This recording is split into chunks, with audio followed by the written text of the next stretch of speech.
is in danger. She is my salvation.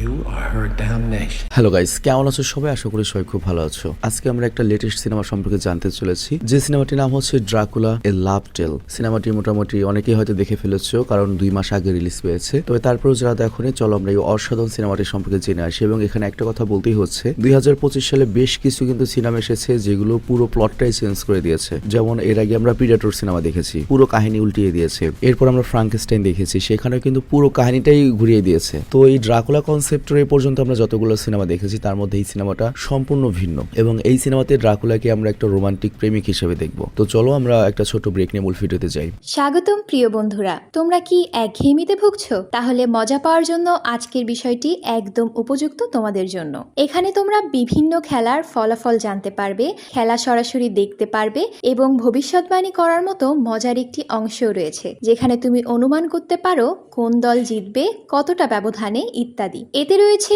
আকর্ষণীয় পুরস্কার জয়ের সুযোগ, বিলাসবহুল গাড়ি, নামি মোবাইল ফোন, কম্পিউটার এবং আরো অনেক কিছু। এটি এমন একটি বিশ্বস্ত জায়গা যেটি পিএসজি এর মতো আন্তর্জাতিক খেলার দলের পৃষ্ঠপোষকতা পেয়েছে, তাই এতে কোনো সন্দেহের সুযোগ নেই। নতুন কিছু খেলার সংযোজন হয়েছে, যেমন দ্রুতগতির চ্যালেঞ্জ খেলা ও মুরগির পথ চলা খেলা, যেখানে সহজেই খেলে আনন্দ নেওয়া যায়। আর হ্যাঁ, যদি তুমি আমাদের প্রচারমূলক সংকেত ব্যবহার করে নিবন্ধন করো, তাহলে পেতে পারো 12,000 টাকা পর্যন্ত পুরস্কার একদম বিনামূল্যে। সঙ্গে থাকবে প্রথম জমাই অর্থের পর বিনামূল্যে ঘূর্ণনের সুযোগও। অর্থ গ্রহণ ও প্রেরণ করা যাবে খুব সহজভাবে, নগদ, বিকাশ, রকেট, ব্যাংক হিসাব সহ আরো অনেক মাধ্যমে। তাই আর দেরি না করে উপরে থাকা স্থায়ী মন্তব্যে ক্লিক করো, সেখানে নিবন্ধনের প্রক্রিয়া রয়েছে। শুধু আমাদের প্রচার সংকেতটি ব্যবহার করলেই তুমি বোনাস পেয়ে যেতে পারো। তো ব্রেক শেষে আমরা মূল ভিডিওতে আসলাম। তো সিনেমা যখন শুরু হয় তখন আমাদেরকে বলা হয় 1480 খ্রিস্টাব্দে, মানে আজ থেকে প্রায় মোটামুটি 600-700 বছর আগে, তখন পশ্চিম ইউরোপের ওলাচিয়া রাজ্যে বসবাস করত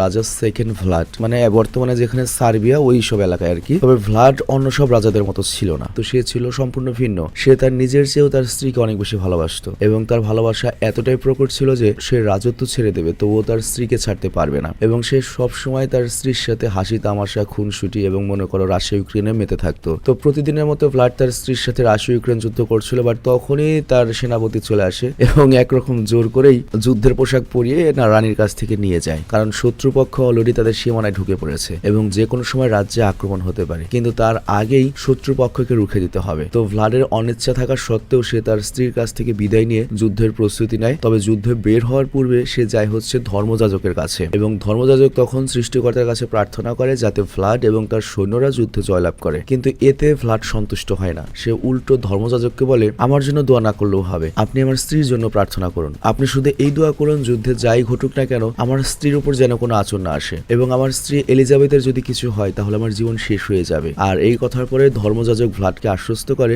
যে আমি সৃষ্টিকর্তার কাছে দোয়া করছি, প্রার্থনা করছি, তার কিছুই হবে না। তো এরপর ভ্লাড করে কি যুদ্ধের জন্য বেরিয়ে পড়ে, আর যুদ্ধক্ষেত্রে গিয়ে প্রথমে তারা তেল ঢেলে দেয় মাঠের মধ্যে, আর তারপর শত্রুপক্ষ যখন এগিয়ে আসে তখন তারা আগুন ধরিয়ে দেয়। তো এই কারণে শত্রুপক্ষ একটু কনফিউজড যখন হয়ে যায়, তখন করে কি সেই সুযোগে ভ্লাড তার সৈন্য নিয়ে আতর্কিত আক্রমণ করে এবং অত্যন্ত বীরত্বের সাথে যুদ্ধ করে সহজেই ভ্লাড যুদ্ধটা জিতে নেয়। আর এই দিকে তারা যখন যুদ্ধ করছিল, অন্যদিকে এলিজাবেথকে তখন মহল থেকে সেফ জায়গায় সরিয়ে নেওয়া হচ্ছিল, কিন্তু জঙ্গলের ভেতরে শত্রুপক্ষ উৎপেতে ছিল এবং তারা এলিজাবেথের গার্ডদেরকে মেরে ফেলে। এবং এলিজাবেথ তখন যেটা করে, তার প্রাণ বাঁচাতে ঘোড়া নিয়ে সেখান থেকে ছুটে পালানোর চেষ্টা করে, কিন্তু আমরা দেখতে পাই শত্রুপক্ষ তার পিছু ছাড়ে না। আর এইদিকে একজন সৈন্য এসে দৌড়ে ভ্লাডকে বিপদের কথাটা জানাতেই ভ্লাড করে কি যুদ্ধ বাদ দিয়ে নিজের ঘোড়া ছুটিয়ে এলিজাবেথকে উদ্ধার করতে বেরিয়ে পড়ে। বাট ততক্ষণে শত্রুপক্ষ এলিজাবেথকে ধরে ফেলেছিল, কারণ পুরো এরিয়াতে তারা অনেক ফাঁদ পেতে রেখেছিল এবং এলিজাবেথের ঘোড়ার পা একটা ফাঁদে আটকে যায় এবং সে ধরা পড়ে যায়। বাট তখনই অল্পের জন্য ভ্লাড চলে আসে এবং সকল সৈন্যদের মেরে ফেলে, কিন্তু ততক্ষণে শত্রুপক্ষের ছোড়ার আঘাতে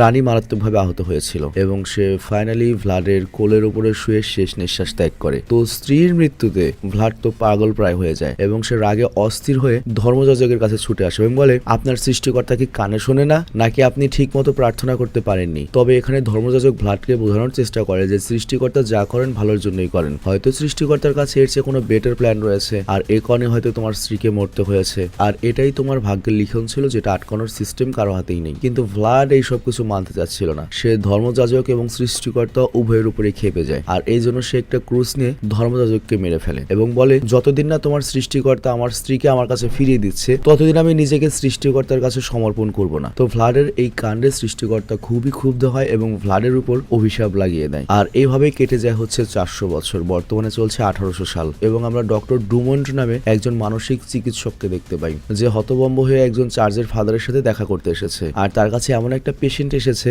যে ধরনের পেশেন্ট সে কখনোই দেখেনি এবং তাকে তারা নিয়ন্ত্রণ করতে পারছে না, এবং পেশেন্টের মধ্যে অতি প্রাকৃত বা জাদুকরী কিছু ব্যাপার রয়েছে। আর এই কারণে ডক্টর ড্রুমন্ড ফাদারের হেল্প নিতে এসেছে। তো যাই হোক, এরপর ডক্টর ড্রুমন্ড কারিকে ফাদারকে নিয়ে তাদের পাগলাগারোতে যায় এবং ওই পেশেন্টকে পাগলাগারোদের বেসমেন্টের স্পেশাল একটা সেলে রাখা হয়েছিল। তো ফাদারকে সেখানে নিয়ে যাওয়ার পরে ড্রুমন্ড কারিকে পেশেন্টের আইডেন্টিটি জানায়, যে পেশেন্টের নাম ছিল হচ্ছে মারিয়া, তার বয়স 25 বছর, তার জন্মস্থান হচ্ছে ইতালি, আর তার বর্তমানে প্যারিসের রাজপরিবারের সন্তান হেনরি উইলিয়াম স্পেন্সারের সাথে এঙ্গেজমেন্ট হয়ে রয়েছে। তবে হেনরির বাড়ি হচ্ছে প্যারিসে, তবে সে যেহেতু ইংল্যান্ডের রানীর আত্মীয় এই জন্য সে বর্তমানে ইংল্যান্ডে রয়েছে এবং তাদের ইংল্যান্ডে বিয়ে হওয়ার কথা ছিল, কিন্তু বিয়ের আগে মারিয়া জানিয়ে দিয়েছিল যে সে চার্চে গিয়ে বিয়ে করতে পারবে না। তো এই কারণে বাড়ির ভেতরে বিয়ের আয়োজন করা হয় এবং এরপর হেনরি যখন বিয়েতে ওয়েস্টমিনিস্টারের বিশপকে মানে পুরোহিতকে আশীর্বাদের জন্য ইনভাইট করে, তখনই দেখা যায় বিশপ আসার পরেই মারিয়া ভায়োলেন্ট হয়ে যায় এবং সে পাগলের মতো আচরণ করতে শুরু করে এবং বিশপকে মারতে তেড়ে যায়, আর তারপরে তাকে এই পাগলাগারোতে আনা হয়েছে। তো এই সব কথা শোনার পরে ফাদার করে কি মারিয়ার ডকুমেন্টস গুলো ডিটেলস চেক করে, আর তখন একটা ইন্টারেস্টিং ব্যাপার তার নজরে আসে, যেখানে মারিয়ার জন্ম তারিখ লেখা ছিল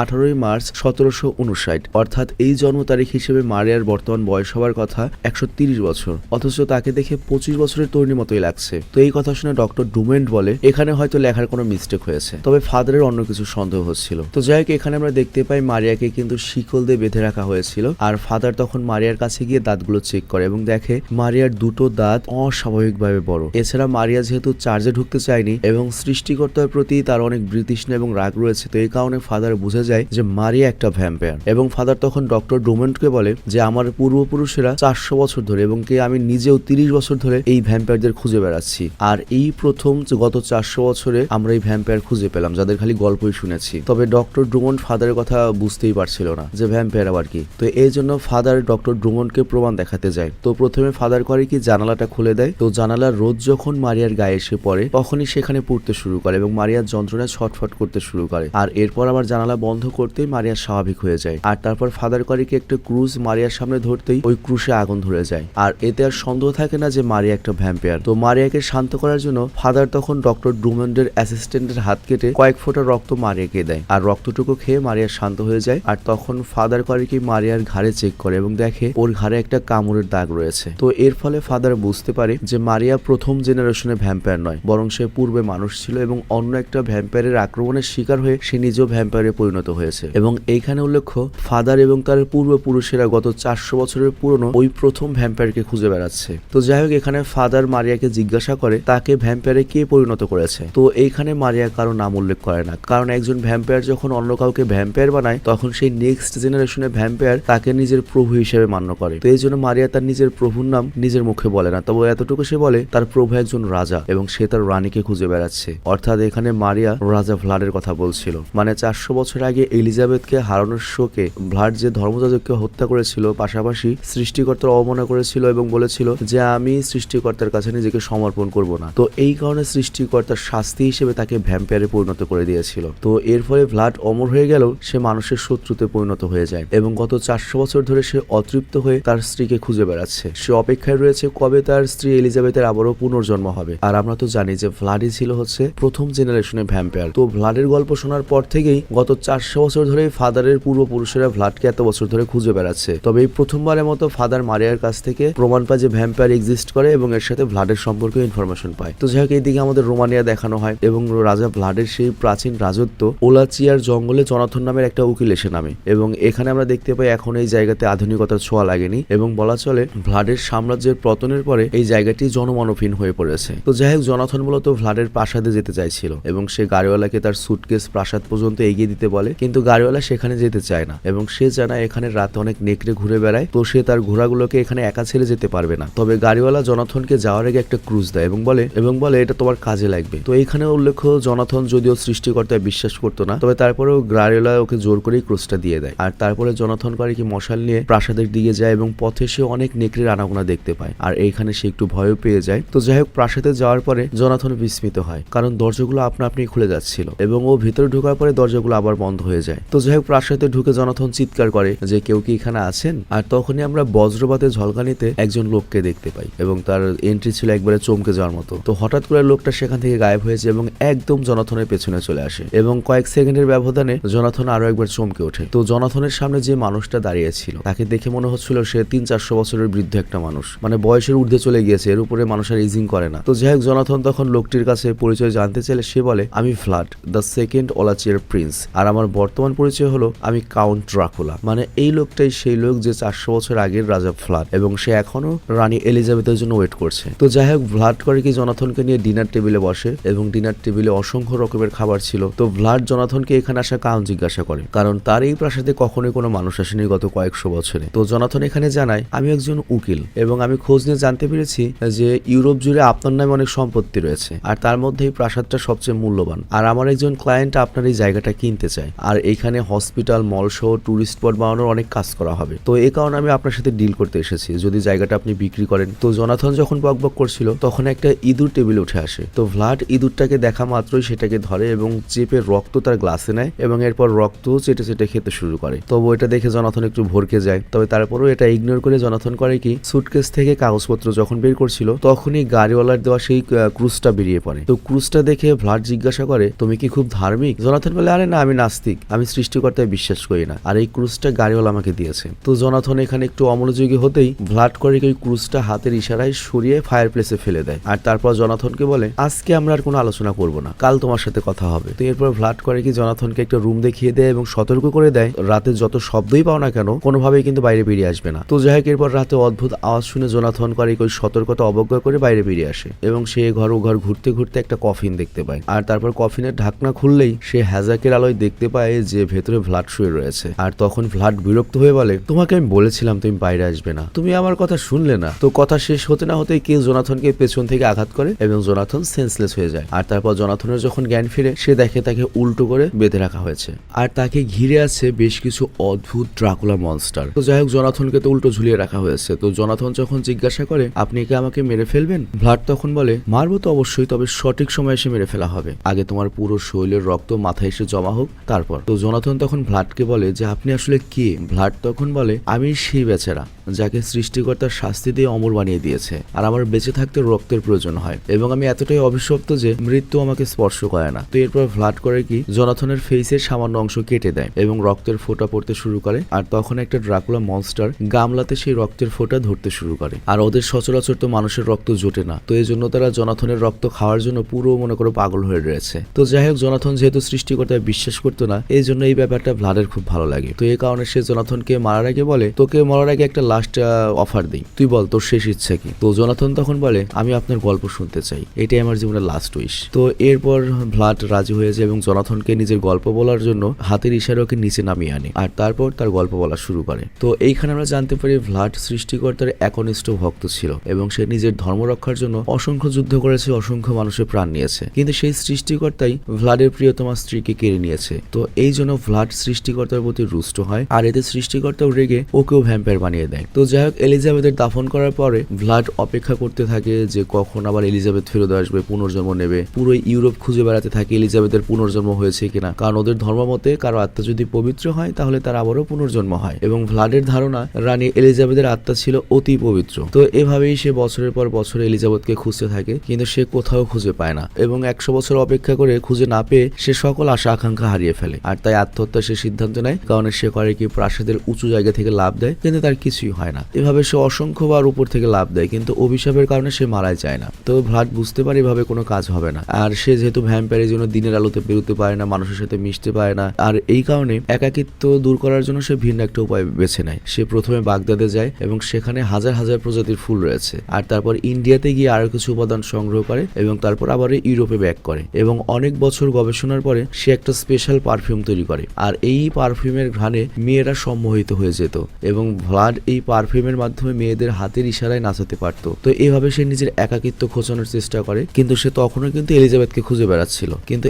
এত বড় পৃথিবী, কোটি কোটি মানুষ, এজন্য ভ্লাডের একার পক্ষে এলিজাবেথের পুনর্জন্ম হয়েছে কিনা সেটা খুঁজে বের করা সম্ভব ছিল না। তো এই কারণে সে সিদ্ধান্ত নেয় সে নিজের দলের লোক বাড়াবে, আর তাই সে অন্যদের ঘাড়ে এবার কামড়াতে থাকে, ভ্যাম্পায়ার বানাতে শুরু করে। এবং আমরা কি জানি যে নেক্সট জেনারেশনের যে ভ্যাম্পায়ার তারা প্রভুদের প্রতি অনেক অনুগত থাকে। তো এই জন্য ভ্লাড তাদেরকে দিয়ে এলিজাবেথকে খোঁজার চেষ্টা করে, এবং তাদের মধ্যে মারিয়াও ভ্লাডের শিকার ছিল। কিন্তু শেষ পর্যন্ত কেউই কিন্তু এলিজাবেথের খোঁজ এনে দিতে পারেনি। তো এই জন্য ভ্লাড অস্থির হয়ে এলিজাবেথের সমাধি ভেঙে ফেলে, কিন্তু শত শত বছর পেরিয়ে যাওয়ার কারণে এলিজাবেথের কঙ্কাল পর্যন্ত মনে করে মিশে গিয়েছে মাটিতে। তো এই কারণে প্রচন্ড কষ্টে ও হাউমাউ করে কাঁদতে শুরু করে, এবং সে তার সমস্ত সম্পদ এক জায়গায় করে, এবং এর বিনিময়ে সৃষ্টিকর্তার কাছ থেকে এলিজাবেথকে ফেরত চায়। কিন্তু এটা কি সম্ভব? তো সে তো এলিজাবেথকে পায় না, আর এ কারণে সে নিজেকে এই প্রাসাদে আটকে রেখেছে হতাশ হয়ে। তো সব শোনার পরে জনাথন বলে, আপনি আপনার ভালোবাসার মানুষের জন্য এত কিছু করলেন, 400 বছর কাটিয়ে দিলেন ভালোবাসার মানুষকে ফিরে পেতে। তো এই জন্য আমাকে হত্যা করা আপনার উচিত হবে না, কারণ আমিও কাউকে ভালোবাসি এবং সে আমাকে ভালোবাসে, এবং খুব শীঘ্রই আমাদের বিয়ে হতে চলেছে। এবং আমি যদি ফিরে না যাই তাহলে আমার ভালোবাসার মানুষটিও ঠিক এরকমই কষ্ট হবে যেমনটা আপনি পাচ্ছেন। তো এই কথাগুলো বলার পরে জনাথন করে কি পাকনামি করে ওর গার্লফ্রেন্ডের একটা ছবি ভ্লাডকে দেখায়, এবং এই ছবি দেখার পরে ভ্লাডের ভেতরে তোলপাড় শুরু হয়ে যায়। অ্যাকচুয়ালি জনাথনের যে বর্তমান গার্লফ্রেন্ড সেই মূলত এলিজাবেথের পুনর্জন্ম বা হুবহু এলিজাবেথের মতো দেখতে। তো ভ্লাড তো ছবি দেখে ছটফট করতে শুরু করে এবং বলে এইটাই তো এলিজাবেথ। বাট জনাথন বিস্মিত হয়ে বলে এটা এলিজাবেথ, ওর নাম হচ্ছে মিনা। কিন্তু ভ্লাড এখানে রেগে জনাথনকে চেপে ধরে বলে, হারামজাদা তুই কি আমার চেয়ে বেশি বুঝিস, এটাই এলিজাবেথ। তো এরপর ভ্লাড জনাথনকে জেলখানায় বন্দী করে রাখার নির্দেশ দেয়, আর তারপর তার সকল মনস্টার কর্মচারীকে ডেকে বলে, তাড়াতাড়ি আমার জন্য ঘোড়া এবং প্রচুর ফ্রেশ রক্তের ব্যবস্থা করো। আমি ফ্রেশ রক্ত খেয়ে আবার ইয়াং হয়ে এলিজাবেথের সামনে যাব, এবং এলিজাবেথের সাথে দেখা করার জন্য আমার আর তর্স হইছে না। তো যাই হোক, এই দিকে আমরা দেখি ফাদার মারিয়ার সাথে কথা বলার পরে তার ফিয়ান্সে হেনরির সাথে দেখা করতে যায়, এবং ফাদার এরপর মারিয়ার সমস্যাটা এক্সপ্লেন করার পরে মারিয়ার রুমটা দেখতে চায়। তো মারিয়ার রুম সার্চ করে ফাদার একটা বইয়ের ভেতরে প্রিন্সেস এলিজাবেথের একটা ছবি পেয়ে যায়, আর এই কারণে ফাদারের জন্য এবার ভ্লাডকে খুঁজে বের করা সহজ হয়ে গেল। তো ফাদার এখানে ধারণা করে যে এলিজাবেথের যদি পুনর্জন্ম হয়ে থাকে তাহলে ভ্লাড অবশ্যই এলিজাবেথ পর্যন্ত আসবে, আর ভ্লাডের আগে যদি ফাদার এলিজাবেথকে খুঁজে পায় তাহলে তার মাধ্যমে সে ভ্লাডকে ধরতে পারবে। তো ফাদার তখন এলিজাবেথের ছবিটা ডক্টর ডুমন্ডের কাছে নিয়ে আসে, আর সে ডক্টরকে বলে ভ্লাড আসলে অভিশপ্ত হয়ে রয়েছে, আর ওর অভিশাপ তখনই কাটবে যখন ওর মৃত্যু ঘটবে, এবং ভ্লাডকে মারার জন্য স্পেশাল সিলভারের ছুরিত হৃৎপিণ্ডে আঘাত করতে হবে এবং মাথাটা কেটে ফেলতে হবে। তো তারা যখন আলোচনা করছিল তখনই এখানে ডক্টর ডুমন্ডের অ্যাসিস্ট্যান্ট চেম্বারে ঢুকে, আর সে টেবিলের উপরে এলিজাবেথের ছবি দেখে বিস্মিত হয়ে যায় এবং বলে, এই মেয়েটা তো অনেকক্ষণ ধরে আমাদের পাশের রুমে বসে অপেক্ষা করছে। তো এই কথা শুনে দুজনেই চমকে ওঠে এবং দ্রুত পাশের রুমে যায়, এবং সেখানে এলিজাবেথ মানে এই জন্মের মিনা দাঁড়িয়েছিল। তো তারা মিনাকে এখানে আসার কারণ জিজ্ঞেস করলে মিনা জানায়, মারিয়া আমার বান্ধবী, তাই মারিয়ার কি কন্ডিশন সেটা জানার জন্য এসেছি। তো মিনা আর মারিয়া বান্ধবী এটা শুনে ফাদার তো অবাক হয়ে যায়, এবং মারিয়ার ব্যাপারে মিনার কাছ থেকে বিস্তারিত জানতে চায়। তো মিনা তখন বলে, অল্প কিছুদিন আগে মারিয়ার সাথে আমার পরিচয় হয়েছিল। আসলে মারিয়ার যার সাথে বিয়ে হওয়ার কথা হেনরি, সে আমার বয়ফ্রেন্ডের পরিচিত ছিল, আর তাই হেনরি আমাদেরকে ওদের একটা পার্টিতে ইনভাইট করেছিল, আর সেখানেই মারিয়ার সাথে আমার প্রথম দেখা হয়, এবং আমার সাথে ওর দেখা হওয়ার পর থেকেই আমার প্রতি ওর একটা আলাদা আকর্ষণ খেয়াল করি আমি, এবং সে সবসময় আমার সাথে থাকার চেষ্টা করতো, এবং তারপর আমাদের ভালো বন্ধুত্ব হয়ে যায়। আর বিয়ের দিনে মারিয়া যখন ওই বিশপকে দেখে বা পুরোহিত দেখে ভায়োলেন্ট হয়ে গিয়েছিল তখন আমি সেখানে ছিলাম। তো মিনার কথা শুনে ফাদার বুঝতে পারে যে মিনা এখনো ভ্লাডের ব্যাপারে কিচ্ছু জানে না, এবং এই মারিয়া যে ওর পেছনে পড়েছে এটাও জানে না, আর মারিয়াও হয়তো এখনো ভ্লাডের কাছে পর্যন্ত ও যে এলিজাবেথের পুনর্জন্ম হয়ে মিনা হয়েছে এই খবরটা পৌঁছতে পারেনি, তার আগেই মারিয়া ধরা পড়ে গিয়েছে। আর এই কারণে ফাদারও মিনাকে তেমন কিছু এখন বলে না, তবে শুধুমাত্র মিনা চলে যাওয়ার আগে ওর কাছ থেকে ওর বাড়ির ঠিকানাটা লিখে রাখে। আর এই দিকে আমরা দেখি ভ্লাড ছদ্মবেশে মহিলাদের একটা চ্যাপেলে যায়, এবং সেখানকার মাদারকে বলে, আমি ক্ষুধার্ত আর আমার থাকারও কোনো জায়গা নেই। তো এই কথা শুনে মাদারের অনেক দয়া হয়, এবং সে ভ্লাডকে ভেতরে আসার সুযোগ দেয়, আর ভেতরে এসে ভ্লাড করে কি নিজের আসল রূপ কাউন্ট ড্রাকুলার রূপ ধারণ করে। তবে এটা দেখে মাদার তেমন একটা ভয় পায় না, কারণ যেহেতু এই চ্যাপেল হচ্ছে চার্জের অংশ, তো সে ভেবেছিল এই কাউন্ট ড্রাকুলার শয়তানি এখানে কাজ করবে না, মানে ওর শক্তি কাজ করবে না। কিন্তু ভ্লাডের জাদু শক্তি এখানে কাজ না করলেও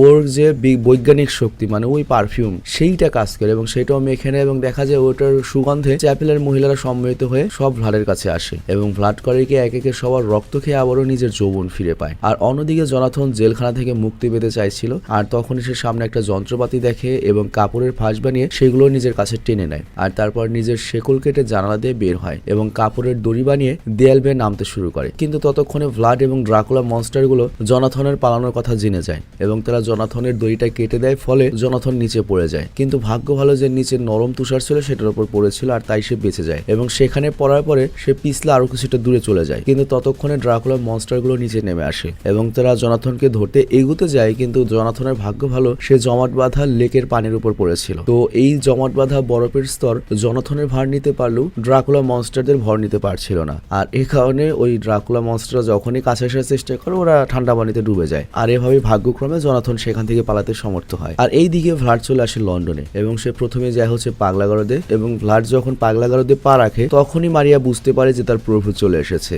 এবং ভ্লাড সেখানকার সবাইকে সম্মোহিত করে ফেলে, এমনকি ডুমন্ডের যে অ্যাসিস্ট্যান্ট ছিল তাকেও সম্মোহিত করে। আর এরপর সে যায় মারিয়ার ছেলে। আর মারিয়া তো ভ্লাডকে দেখে আনন্দের সাথে বলে ওঠে, প্রভু আমি আপনার স্ত্রীকে খুঁজে পেয়েছি। তো ভ্লাড ওকে বলে, হ্যাঁ ভালো কাজ করেছো, আর তোমাকে পুরস্কার হিসেবে আমি এই অ্যাসিস্ট্যান্ট ডাক্তারকে তুলে দিচ্ছি। তো এরপর মারিয়া অ্যাসিস্ট্যান্ট ডক্টরকে পেয়ে যায় এবং তার ফ্রেশ রক্ত খেয়ে নিজের পিপাসা মেটায়। আর তারপর ভ্লাড করে কি মারিয়াকে মুক্ত করে এখান থেকে চলে যায়। তো যাই হোক, রক্ত খেয়ে মারিয়া সুস্থ স্বাভাবিক হয়ে গিয়েছিল। তো প্রথমে সে যায় হচ্ছে মিনার বাড়িতে এবং মিনাকে বোঝায় যে সে সুস্থ হয়ে গিয়েছে, আর এই জন্য পাগলাগারদ থেকে তাকে ছেড়ে দেওয়া হয়েছে। তো যাই হোক, এরপর মারিয়া মিনাকে বলে তোমাকে দেখার জন্য একজন অধীর আগ্রহ অপেক্ষা করছে। আর এই বলে সে মিনাকে নিয়ে একটা পার্টিতে যায় এবং সেখানে ভ্লাড মিনার জন্য অপেক্ষা করছিল। তো মিনাকে দেখে ভ্লাড অপলক দৃষ্টিতে তার দিকে তাকিয়ে থাকে। মানে দীর্ঘ 400 বছর পরে সে মিনার মাঝে নিজের স্ত্রী এলিজাবেথকে দেখতে পায়। আর এলিজাবেথের যেহেতু পুনর্জন্ম হয়েছে, মানে এটা মিনার চেহারা হলেও তার এলিজাবেথ নয়। তো এই কারণে সে ভ্লাডকে চিনতে পারে না। তবে ভ্লাড এখানে মিনাকে ইমপ্রেস করার জন্য অনেক রোমান্টিক কথাবার্তা বলে, তবে মিনা খুব একটা পাত্তা দেয় না। আর এরপর মারিয়া করে কি মিনাকে নিয়ে পার্টির ভেতরে ঢুকে যায় এবং পুরো প্যালেস জুড়ে আমরা দেখতে পাই বিনোদনের কোনো কমতি ছিল না। তো মিনা এইসব দেখে অনেক এনজয় করছিল আর ভ্লাডও সবসময় মিনার উপর নজর রাখছিল এবং মিনার আনন্দ দেখে সেও আনন্দ পাচ্ছিল আর কি। তো যাই হোক, এরপর সে মিনার কাছাকাছি থাকে এবং মিনার অতীত জীবনের স্মৃতি মনে করার চেষ্টা করে এবং পার্টি শেষে ভ্লাড মিনাকে বলে আমি তোমাকে কিছু দেখাতে চাই মিনা। তো এটা বলে সে মিনাকে একটা ঘরের ভেতরে নিয়ে যায় এবং একটা মিউজিক বক্স দেখায়, যে মিউজিক বক্স 400 বছর আগে এলিজাবেথকে সে গিফট করেছিল। তো এই মিউজিক বক্সটা যখন প্লে করে সেটা একটা মিউজিক তৈরি হয়, টিউন শুরু হয় এবং মিনার অতীত জীবনের কিছু ফ্ল্যাশব্যাক মনে পড়তে শুরু করে। তবে স্মৃতিগুলো আবছা হওয়ায় মিনারও কনফিউজড হয়ে যায় এবং এরপর ভ্লাড যখন মিনাকে মিউজিক বক্সটা গিফট করতে চায় তখন মিনা সেটা নেয় না। তবে তারপরও ভ্লাড জোর করে তাকে মিউজিক বক্সটা গিফট দেয়। আর তারপর ভ্লাড করে কি মিনাকে তার বাড়ি পর্যন্ত পৌঁছে দেয়। তো মিনা যখন বাড়িতে ফেরেও দেখতে পায় ওর ফিয়ন্সে জোনাথন ফিরে এসেছে, সে বেশ আহত এবং ভেতরে ডক্টর ডুমন, ফাদার শো আর অনেকে রয়েছে এবং তারা সবাই জোনাথনকে ঘিরে ধরে আছে। তো যাই হোক, ফাদার এখানে জোনাথনের কন্ডিশন মিনাকে জানায় আর এরপর কাউন্ট ড্রাকুলার ব্যাপারেও বলে। তো কাউন্ট ড্রাকুলার কথা শুনে মিনা বলে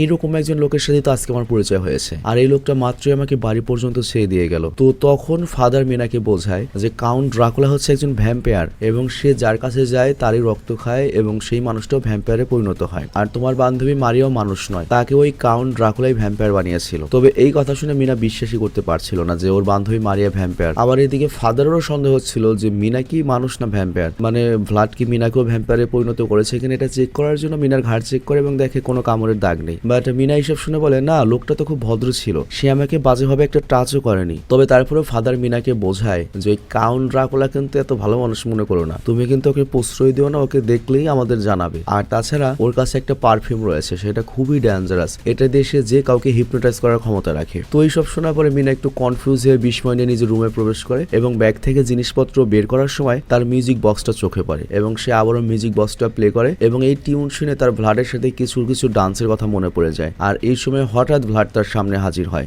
আর যেহেতু ফাদার ওকে সতর্ক করেছিল যে ভ্লাড একটা ভ্যাম্পায়ার, তো এই কারণে ভ্লাডকে দেখে এবার মিনা বেশ ভয় পেয়ে যায়। তবে ভয়ের পাশাপাশি ভ্লাডের জন্য মিনার বেশ আবেগও কাজ করছিল, হয়তো মিনার ভেতরে সে এলিজাবেথ একটু একটু করে জেগে যাচ্ছে। তো এই জন্য মিনা অভিযোগ করে তুমি হয়তো তোমার পারফিউম দিয়ে আমাকে হিপনোটাইজ করেছো, এই জন্য তোমার প্রতি আমি আকর্ষণ বোধ করছি। তো ভ্লাড তখন পারফিউমটা পকেট থেকে বের করে এবং ফায়ার প্লেসে ফেলে দিয়ে বলে আমি তোমার উপর এটা কেন অ্যাপ্লাই করতে যাব, আমার উপর তোমার যে ফিলিংসটা আসছে সেটা তোমার অতীত জীবনের স্মৃতির কারণে ঘটছে। আর এরপর ভ্লাড করে কি মিনার হাত ধরে তার কাছাকাছি এসে মিনাকে অতীতের স্মৃতি মনে করিয়ে দেওয়ার চেষ্টা করে। আর এর ফলে মিনার এক সময়ে যে এলিজাবেথের যত স্মৃতি ছিল সেগুলো মনে পড়ে যায় এবং সে ভ্লাডকে মেনে নেয় এবং এরপর মিনা নিজে থেকে ভ্লাডকে বলে প্লিজ আমাকে তোমার সাথে নিয়ে চলো। আর এইদিকে নিচতলায় থাকা ফাদার শো বাকিরা পারফিউমের ঘ্রাণ যখন পেয়ে যায় তারা বুঝতে পারে কাউন্ট ড্রাকুলা এখানে চলে এসেছে। তো তারা ছুটে মিনার রুমে যায়, বাট ততক্ষণে ভ্লাড মিনাকে নিয়ে এখান থেকে চলে গিয়েছে। আর ফাদার এখানে বুঝতে পারে যে ভ্লাড মিনাকে নিয়ে তার প্রাসাদে গিয়েছে। তবে ভ্লাডের প্রাচীর ঘেরা যে প্রাসাদ সেখান থেকে মিনাকে ওরা নিজেরা গিয়ে উদ্ধার করতে পারবে না। আর এই কাজে একমাত্র তাদের হেনরি হেল্প করতে পারবে, কারণ হেনরি যেহেতু রাজপরিবার এবং তার নেতৃত্বে বিশাল সেনাবাহিনী রয়েছে। তো এই জন্য তারা হেনরির কাছে এই ব্যাপারে হেল্প চাইতে যায়। আর অন্যদিকে আমরা দেখি হেনরি তার নিজ বাড়িতে বসেছিল আর তখনই মারিয়া তার কাছে যায়। তো মারিয়া হেনরিকে বোঝায় সে সুস্থ হয়ে গিয়েছে আর এই কারণে তাকে ছেড়ে দিয়েছে।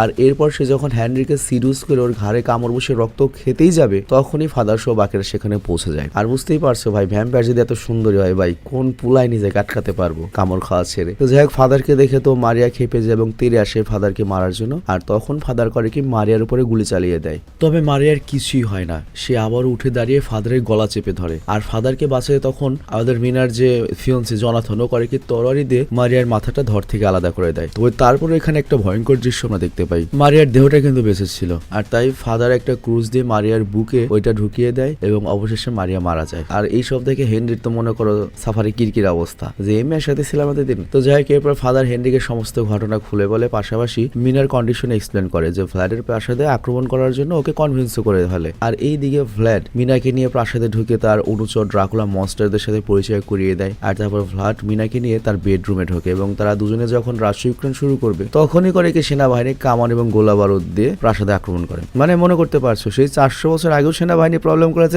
এখনো সেনাবাহিনী প্রবলেম। তো যাই হোক, কামানের আঘাতে প্রাসাদটা কেঁপে ওঠে। আর এরপর সেনারা যখন প্রাসাদ দখলে নিয়ে ফেলে তখন ফাদার জনাথন এবং ডাক্তার প্রাসাদে ঢুকে পড়ে। আর এইদিকে ভ্লাড মিনাকে বলে সে যেন এই ঘর থেকে বের না হয় এবং সে ওদেরকে চরম শিক্ষাতে ফেরত আসবে। তো যাই হোক, ভ্লাড এরপর বাইরে আসে এবং সেনাদের সাথে মুখোমুখি লড়াই করে এবং আমরা দেখতে পাই সে একাই সেনাদের কচুকাটা করছিল এবং এক পর্যায়ে হেনরি করে কি ভ্লাডকে মারার চেষ্টা করে, কিন্তু ভ্লাড করে কি ওর ঘাড়ে কামড় দিয়ে ওকেও ভ্যাম্পায়ার বানিয়ে দেয় এবং আমরা দেখতে পাই সকল সৈন্যরা মারা গিয়েছে, শুধুমাত্র ফাদার সেখানে বেঁচে রয়েছে এবং জনাথন তো সেন্সলেস হয়ে পড়ে রয়েছে। তো যাই হোক, ভ্লাড ফাদারের বুকে তখন তরবারি ধরে এবং বলে, তুমি কি সেই ফাদার যে আমাদের মতো ড্রাকুলাদের বহু বছর ধরে খুঁজছো এবং তোমার পূর্বপুরুষরা আমাকে খুঁজতো? আমার সাথে তোমার বা তোমার সৃষ্টিকর্তার যুদ্ধ করার কোনো ইচ্ছে নেই, আমি শুধুমাত্র তোমার সৃষ্টিকর্তার অনুগত হয়ে থাকতে চাই না। আর তখন ফাদার হেসে বলে, তুমি সৃষ্টিকর্তার সাথে যুদ্ধ করছো না তো, বরং তুমি নিজের সাথে যুদ্ধ করছো। আর এরপর ফাদার ভ্লাডকে বোঝানোর চেষ্টা করে সৃষ্টিকর্তা তোমাকে মারার জন্য আমাকে পাঠায়নি, বরং তোমাকে মুক্তি দেওয়ার জন্য পাঠিয়েছে। বাট ভ্লাড তখন তিরস্কার করে বলে, তাহলে সৃষ্টিকর্তা কেন আমাকে এত বছর শাস্তি দিল?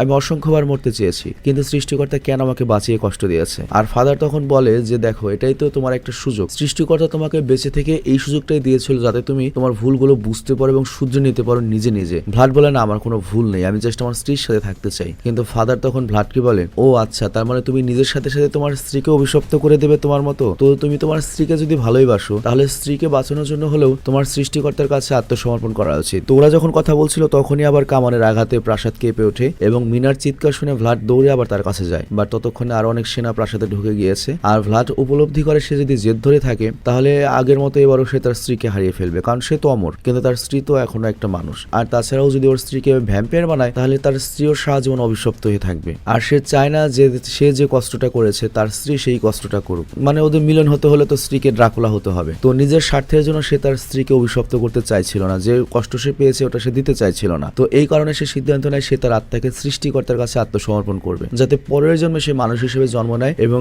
এলিজাবেথও যখন আবার জন্ম নেবে তাদের আবার মিলন হবে। তো এই জন্য সে মিনার কাছ থেকে জোর করেই বিদায় নেয় এবং তারপর ফাদারের সামনে এসে দাঁড়ায়। আর ফাদার তখন তার বক্স থেকে মন্ত্র ছোড়া ওই সিলভারের ওইটা বের করে, অস্ত্রটা বের করে এবং তারপর ভ্লাডের হৃৎপিণ্ড বরাবর ঢুকিয়ে দেয়। আর ওইদিকে মিনা তো ভ্লাডকে হারাতে চাইছিল না এবং ভ্লাডের এই সিদ্ধান্ত সে মেনে নিতে পারছিল না এবং আমরা দেখতে পাই মিনা করে কি ভ্লাডকে টেনে রুমে নিয়ে যায়। তবে ছোড়ার আঘাতের পরে ভ্লাড তার আসল বৃদ্ধ ডাকুলা রূপে ফেরত চলে আসে। তবে এই চেহারা দেখেও মিনার এতটুকু অস্বস্তি বা ঘৃণা হচ্ছিল না এবং মিনা উল্টো ভ্লাডের হাত ধরে বলে, তুমি এটা কেন করলে? ভ্লাড উত্তর দেয়, কারণ আমি যে তোমাকে ভালোবাসি। আর মিনাও এর প্রত্যুত্তরে বলে, আমিও তোমাকে অনেক ভালোবাসি। এবং একটু পরে আমরা দেখি ভ্লাডের শরীর ছাই হয়ে উড়ে যায় এবং শরীরটা আকাশে গিয়ে উড়ে মিশে যায়। আবার ততক্ষণ এই দিকে জনাথনের জ্ঞান ফিরে আসে এবং সে মিনাকে দেখে বুঝতে পারে যে দেহটা মিনার রয়েছে, কিন্তু ওর মনের ভেতরে আগের জন্মের এলিজাবেথ চলে এসেছে। তো এই এলিজাবেথ তাকে চেনে না এবং এই এলিজাবেথ শুধুমাত্র ভ্লাডকেই ভালোবাসতো এবং মিনা কখনো আর ওকে ভালোবাসবে না। তো এটা ভেবে জনাথন খুব আপসেট হয়। আর এই দিকে ভ্লাড এতদিন ধরে যেসব ড্রাকুলাদের তার কাজের জন্য রেখেছিল